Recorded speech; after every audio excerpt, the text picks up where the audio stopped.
ദേവേട്ടന്റെ കാര്യം വിടാൻ പറഞ്ഞ എന്താണെന്നറിയോ സാജന്? ഇല്ല. പണ്ട് ഞാൻ കോളേജിൽ പഠിക്കുന്ന സമയത്ത് വിഷ്ണു എന്നൊരു ചെറുക്കുണ്ടായിരുന്നു. അവനെ ആരാധകൻ എന്ന് പറഞ്ഞാ പോരാ, അതിന്റെ അപ്പുറത്ത് എന്തോ ആയിരുന്നു അവൻ. എന്നിട്ട് എന്തായി? അവൻ എന്താ ചെയ്തേ? ഇനി ആരാധന താങ്ങാൻ പറ്റാതല്ല. ഒരു ആരാധകന് ചെയ്യുന്നതിന്റെ അപ്പുറമാണ് അവൻ ചെയ്തത്. അതല്ല രസം. വർഷങ്ങൾക്ക് ശേഷം എനിക്ക് അവൻ നമ്പർ കിട്ടിയപ്പോ ഞാൻ ഒന്ന് വിളിക്കാന്ന് വിചാരിച്ചു. വേറൊന്നും കൊണ്ടൊന്നുമല്ല, ആ പഴയ ആരാധന ഇപ്പോഴും ഉണ്ടോന്ന് അറിയാൻ വേണ്ടിട്ട്. അവൻ ചത്ത വീടാണോ അല്ലേ? കേക്ക്. എന്നിട്ട് ഞാൻ അവനെ വിളിച്ചു. ഹലോ, വിഷ്ണു അല്ലേ?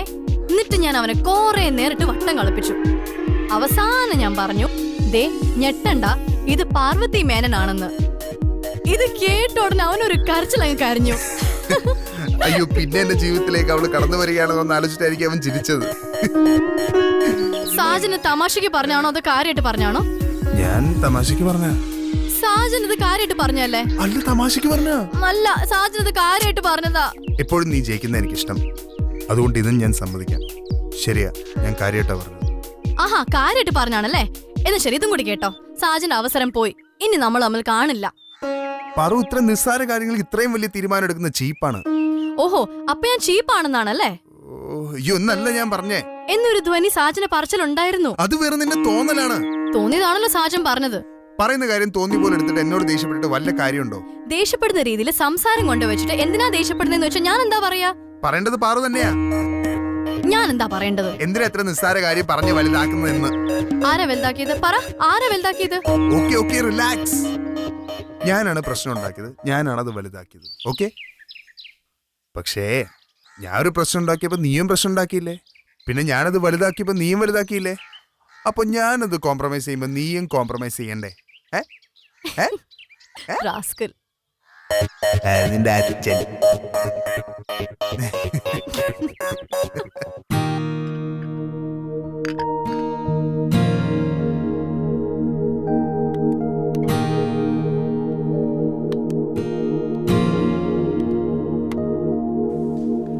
എന്നെ പറ്റിയാണോ? അപ്പൊ അതാണ് കാര്യം. ഇവന്റെ ഈ ശുഷ്കാന്തിയോടൊപ്പം ഞാൻ ആലോചിക്കുകയും ചെയ്ത് എന്താണ് കളിയെന്ന്. നീ ഇതെങ്ങനെ അറിഞ്ഞു? അവൻ പറഞ്ഞു. പിന്നെ പേടിക്കേണ്ട കാര്യമൊന്നുമില്ല, സാറേ അവൻ കെട്ടിക്കോളാൻ സമ്മതിച്ചിട്ടുണ്ട്. സത്യത്തിൽ ഇവനെ കോഫി ഷോപ്പിൽ കണ്ടപ്പോ ഞാനൊന്ന് ഞെട്ടി. ഇവൻ വിരുദ്ധനാണെന്ന് എനിക്ക് അറിയായിരുന്നു, പക്ഷെ ഇത്രയ്ക്ക് ഞാൻ പ്രതീക്ഷിച്ചില്ല. കാര്യം എന്തായാലും നല്ല പണിക്കാരനാ. ഇനി അവൾ ഇവിടെ ഇല്ലെന്നറിഞ്ഞു കഴിഞ്ഞാൽ ഞാനും പോയിക്കളയോന്ന് എന്റെ പേടി. അങ്ങനെ പോവാണെങ്കിൽ പോട്ടെ റോയ്ച്ച, നമുക്ക് വേറെ ആളെ നോക്കാം. എന്നാ കൊണ്ടുപാടി, നീ നന്നായിട്ട് പണിയെടുക്കുന്ന ഒരാളെ. അത് പിന്നെ സാറ് എവിടെ ഇല്ലാന്ന് അറിഞ്ഞ അവൻ പോവില്ലേ, അതുകൊണ്ട് ഞാൻ അങ്ങനെ പറഞ്ഞേ. അറിയാനൊന്നും പോകുന്നില്ല, അത് ഞാൻ നോക്കിക്കോളാം. അതെങ്ങനെ? അതവൻ അറിഞ്ഞാലല്ലേ പ്രശ്നമുള്ളൂ. അവൻ അറിയണ്ട, സാറേ വീട്ടിൽ പോയി കാണാന്ന് പറഞ്ഞാൽ മതി. അവളതിനെ തിരിച്ചു വരില്ലല്ലോ, അപ്പോഴോ? അത് നമുക്കല്ലേ അറിയാവുള്ളൂ. അപ്പൊ കുറച്ചു ദിവസം കഴിഞ്ഞിട്ടോള് വരാതിരിക്കുമ്പോഴോ? അതപ്പോഴല്ലേ, അപ്പൊ നോക്കാം. ഇതാ നിങ്ങളുടെ കോഫി.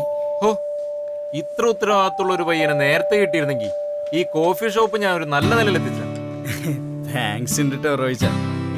ഇവനന്ന് പാർക്കിൽ വെച്ച് കണ്ടപ്പോ തന്നെ എനിക്ക് തോന്നി ഇവൻ ഉത്തരവാദിത്തം കുറച്ച് കൂടുതലാണെന്ന്. പക്ഷേ പാർക്കിൽ കണ്ട എല്ലാരെയും ഇവിടെ കാണാൻ പറ്റില്ല എന്നുള്ളൊരു സങ്കടം ഉണ്ട് കേട്ടോ. അതൊക്കെ നമുക്ക് പരിഹരിക്കാൻ വിനീത്. നീ ആദ്യം കുറച്ച് വിനയം കാണിക്കും.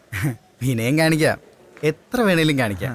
എല്ലാം ഒന്ന് ഭംഗിയായി കലാശിച്ചാ മതിയായിരുന്നേ. എല്ലാം ഭംഗിയായിട്ട് തന്നെ കലാശിക്കും, നീ പേടിക്കായിരിക്കും. ഞാനല്ലേ പറയുന്നത്. സോറിയോടുള്ള ഇഷ്ടം എങ്ങനെ അറിയിക്കും?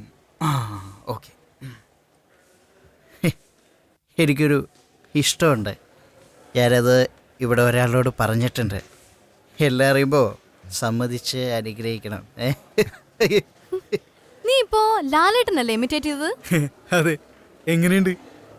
അത്ര പോരാ, എന്നാലും കുഴപ്പമില്ല. എന്താ ടോണി നിന്റെ കമന്റ്സ്? നമുക്കൊന്നുകൂടെ നോക്കാം. ശരിയായിട്ടില്ല. അയ്യേ, ഇവിടെ എന്താ ഷൂട്ടിങ്ങോ? ഇതൊരു കണക്കിന് ഷൂട്ടിംഗ് ആണല്ലോ റോയ്ച്ച. അതായത് പച്ച മലയാളത്തിൽ വധിക്കുക എന്ന് പറയും.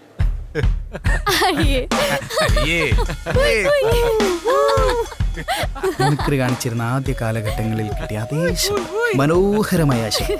ആഹാ, ആഹാ.